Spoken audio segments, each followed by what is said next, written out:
外部势力干涉介入，实现了 La Chine affirme avoir effectué un test rare d'un missile balistique intercontinental ICBM dans les eaux internationales, provoquant ainsi des manifestations de la part des pays voisins. Le lancement de mercredi, le premier en plus de 40 ans, était routinier et ne visait aucun pays ni objectif selon Pékin. Les médias chinois ont rapporté que le gouvernement avait également informé les pays concernés. Cependant, le Japon a déclaré qu'il n'avait pas reçu d'avertissement et a exprimé des préoccupations avec l'Australie et la Nouvelle-Zélande. Le lancement du missile d'essai intervient à un moment où les tensions dans la région Indo-Pacifique sont en hausse. Les États-Unis ont averti l'année dernière que la Chine avait construit son arsenal nucléaire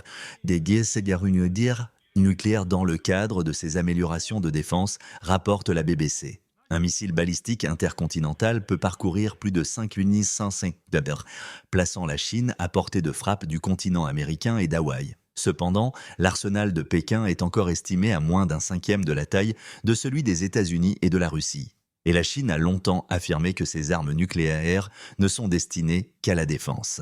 Mercredi, Pékin a annoncé que le missile à longue portée avait été lancé à 08h44, heure locale, et est tombé quelque part dans l'océan Pacifique. La modernisation nucléaire continue de la Chine a suscité des réactions immédiates d'autres pays. Le Japon a déclaré qu'il n'avait reçu aucune notification et a exprimé une préoccupation sérieuse concernant l'accroissement militaire de Pékin. Pendant ce temps, l'Australie a déclaré que l'action était déstabilisante et augmente le risque de mauvaise évaluation dans la région et qu'elle avait demandé une explication à Pékin. La Nouvelle-Zélande a qualifié cela de développement indésirable et préoccupant.